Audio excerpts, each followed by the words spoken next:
this is considered a burdensome rule for the employers. Won't somebody think of the wealthy farm owners instead of the farm workers? Well, Steve Marshall's got you covered.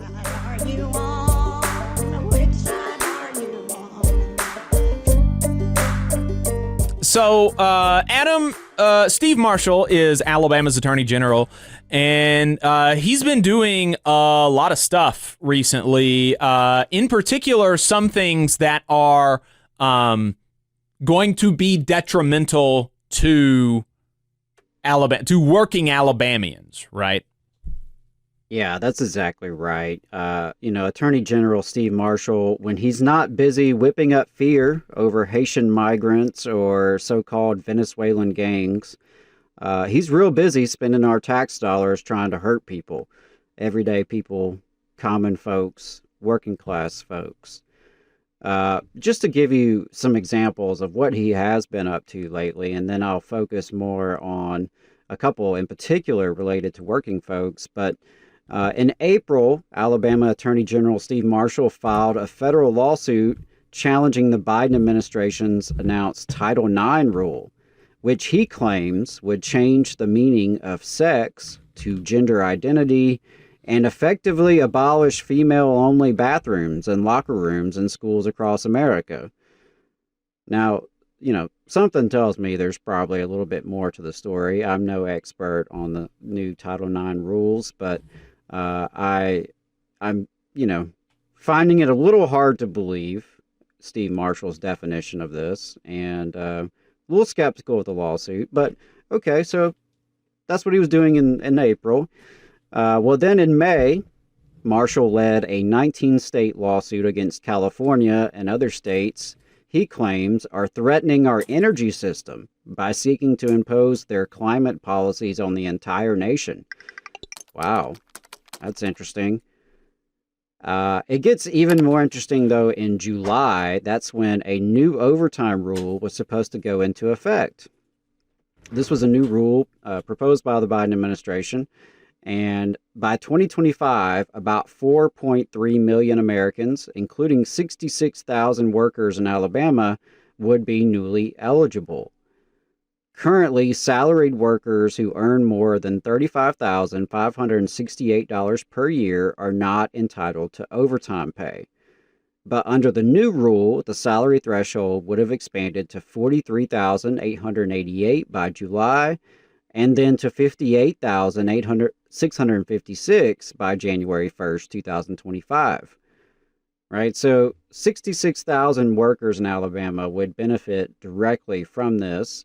And would be eligible for overtime pay and would ultimately get a pay raise more than likely. And we are all familiar with these situations, especially in retail and the service industry, but also other white-collar office-type jobs where folks are paid $36,000, $37,000 a year in salary just so that they can be worked, well beyond their 40 hours a week, right, for no overtime. I know when I worked in the fast food industry, that was pretty common. They would try to promote you into a level of management where you were salary, and the salary may have been enticing to someone who was, making fast food wages. But then you started doing the math and realized that these folks were working 50, 60 hours a week often, right? And it suddenly wasn't so enticing. So whatever you think of the Biden administration, there's plenty you can criticize the Biden administration for, but I personally thought this was a positive step in the right direction to address this issue. But unfortunately, Alabama's Attorney General, Steve Marshall, he joined a lawsuit against the new rule. Texas is leading the charge on that one to stop it from going into effect. But Steve Marshall has signed on to it, again, using our tax dollars to do that.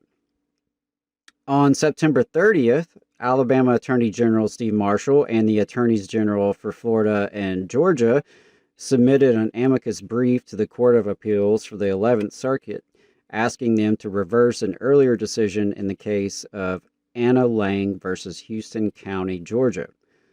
Hey, 5 seconds. Just wanted to say that this is only possible because of our donors. If you want to see more of this, then consider donating yourself at tvlr.fm/donate. In that case, in May, a 3-judge panel reaffirmed a district court's decision that health plans excluding coverage for gender-affirming care is illegal discrimination.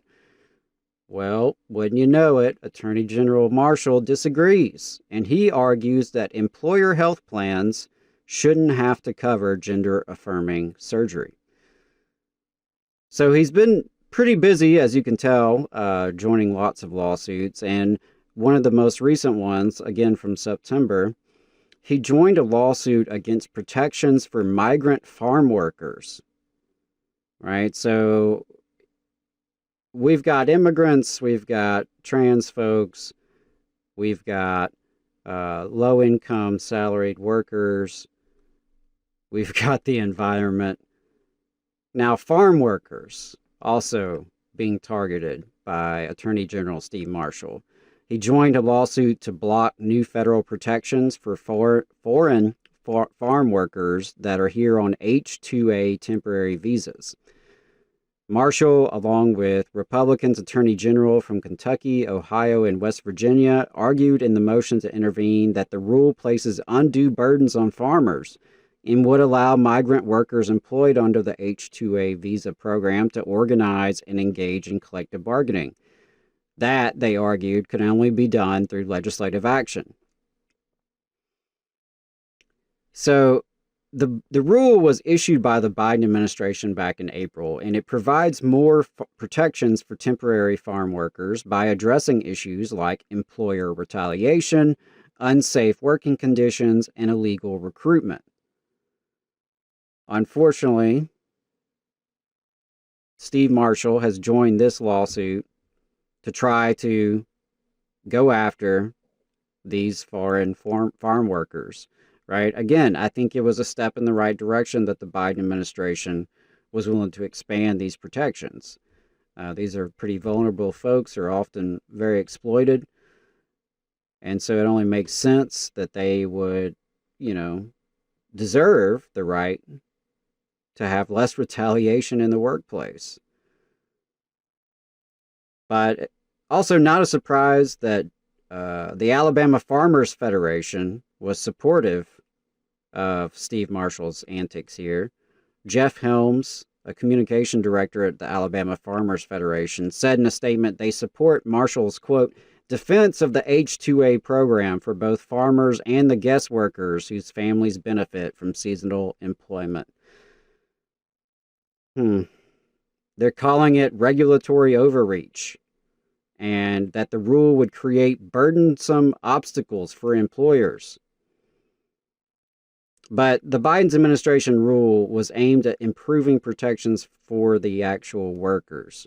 It introduced several new requirements, including improved safety standards such as seat belts in farm transport vehicles, and allowing workers to meet with legal service providers without fear of retaliation. Allison Hamilton, executive director for the Alabama Coalition for Immigrant Justice, said these protections are long overdue. She said that migrant farm workers are often isolated in employer-provided housing, where visitors are often not allowed. Workers often feel vulnerable and are afraid to speak up against working conditions, fearing their employment would be terminated. She said, quote, in general, there's a huge problem with retaliation. If farm workers do anything that the employer doesn't like, then they just threaten to pull their visas and get them deported or fire them so that they're no longer eligible to work. The new rule also states that employers must disclose recruitment agreements to combat human trafficking. Again, this is considered a burdensome rule for the employers. Won't somebody think of the wealthy farm owners instead of the farm workers? Well, Steve Marshall's got you covered. Attorney General Steve Marshall, as I said, has joined in this lawsuit to block these new protections for these farm workers here on H-2A visas. So just wanted to provide this update on Steve Marshall, what he's been up to.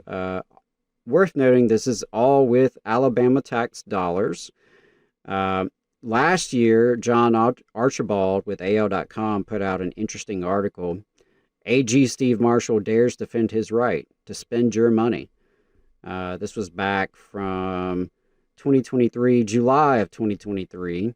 It's worth checking back out just because of some of the numbers he lists.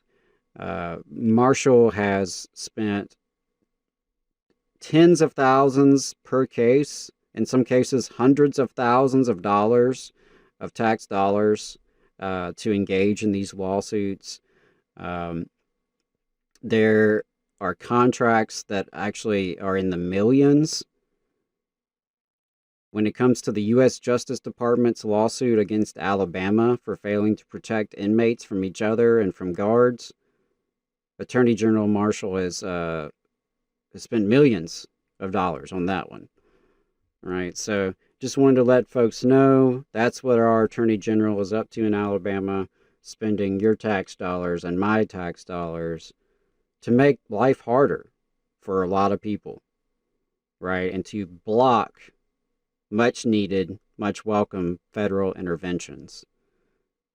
Daring to defend his right to spend our money at our expense. You just saw a clip from the Valley Labor Report. We are live every Saturday morning from 9:30 a.m. till 12:30 p.m. And we pride ourselves on keeping all of our content free to everybody so that we can talk to as many working folks as possible. If you support the work that we're doing, you think that it's important, you think that it's good, then consider making a monthly contribution to the project, and you can do that on our website, tvlr.fm.